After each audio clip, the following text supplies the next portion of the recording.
Godmon from Kolding, Denmark. So, yesterday we went to Middelfart, which is from the Jutland Peninsula. You take a train towards Copenhagen, and yeah, it was Christmas yesterday. So, not only most of the things, everything was closed. We took a walk around, the old harbor. We saw some of the old harbor activities that used to go on because it's turned into a mini museum right now.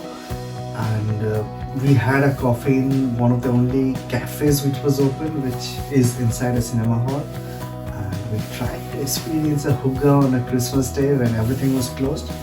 And then we came back and we took a small walk around the Kolding town. And today the plan is we are going to Koldinghus, which is right across the lake, which you can see from our apartment. And Koldinghus is a 12th century castle. It has been in ruins. It has been restored in the 1800s a lot many times. And this was the castle of Christian IV, the King of Denmark. And it is one of the most important castles, or has been one of the most important castles in the Jutland Peninsula and in this part of Denmark. So yeah, that's where we go.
So this was the courtyard of the original castle, which was built in 1200s, renovated in the 1500s. This original castle, according to the paintings, was white. It was destroyed in a fire in 1808 and it went undetected for a long time, and this entire castle was completely in ruins. I'm sorry for the wind though. And yeah, you can see some of the parts have the white plaster outside, but it's mostly the bricks which are exposed like skeletons right now.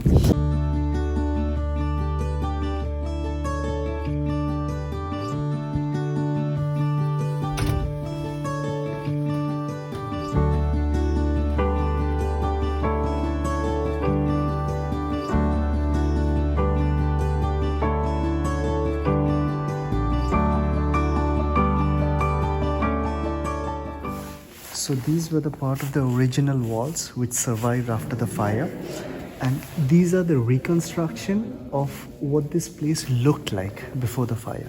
I mean, from paintings, from whatever, I mean, that's how they got the idea. And yeah, I mean, these are in ruins. These were in ruins still even 100 years back.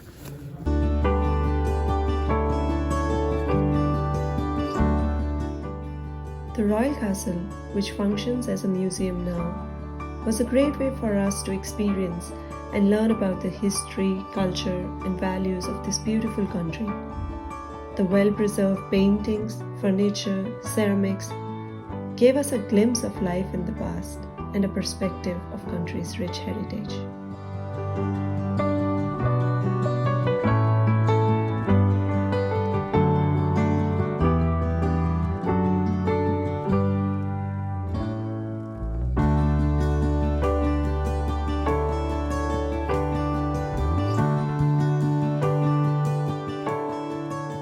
We just saw a piece of history of the Danish kingdom, and we were in awe by the cutlery they used to use. It's royalty. That is royalty.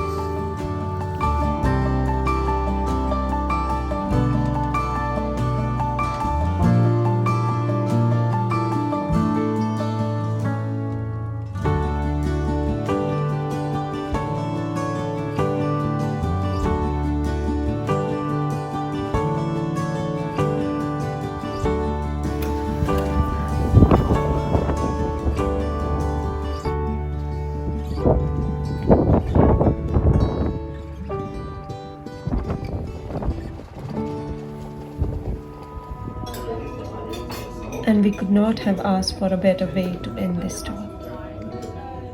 So right now we are having lunch at the Koldinghus Castle in the Royal Kitchen. The Royal Kitchen in the Koldinghus Castle has a lunch buffet, and it's a royal experience. It's typical Danish. The food is from the Jutland region, and it's the same way it was prepared for the kings and queens earlier. So yeah, I mean, it's a surreal experience. Shall I try?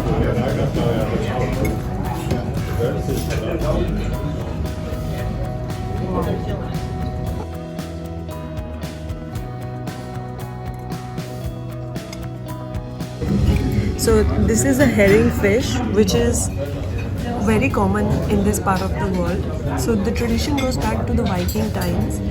Because they used to go on a long voyages, they used to pickle the herring so that it stays longer and they can eat on their voyages. So today we are gonna try this.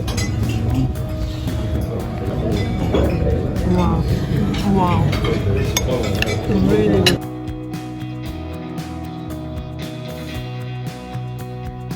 So in Denmark, a smørrebrød is an open-faced sandwich with fish, vegetables or anything over the bread. Mostly it's a pickled herring, which you have it.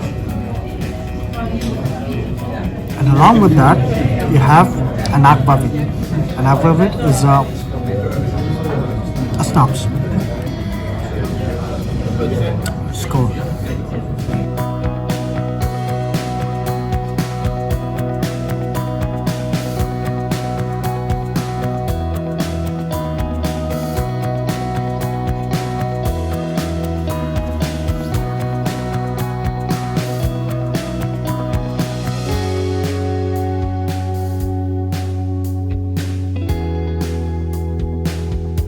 It was such a wonderful experience eating in the 13th century castle, The Royal Kitchen. the Royal Kitchen. The last 2.5 days, this is the first time we ate Danish cuisine. What we found out is that Denmark has 4 castles. This one is in Jutland, which is close to the Germanic border. So this was to defend against the Bavarian and the German forces. They have a castle in Copenhagen, which is, I believe, is on the Swedish side, the water. They have a castle up in the north. And they have one more castle. So I think the 4 sides, they have 4 castles. One of the most famous kings of Denmark, Christian IV, this is where he grew up, and his schooling and everything was in this particular castle. So historically it's very important. I think it's the best place to learn more about the country, the history and the culture. No, the best place is the other bars, for sure. The bars and the football clubs. To learn about the culture and the history and everything, for sure.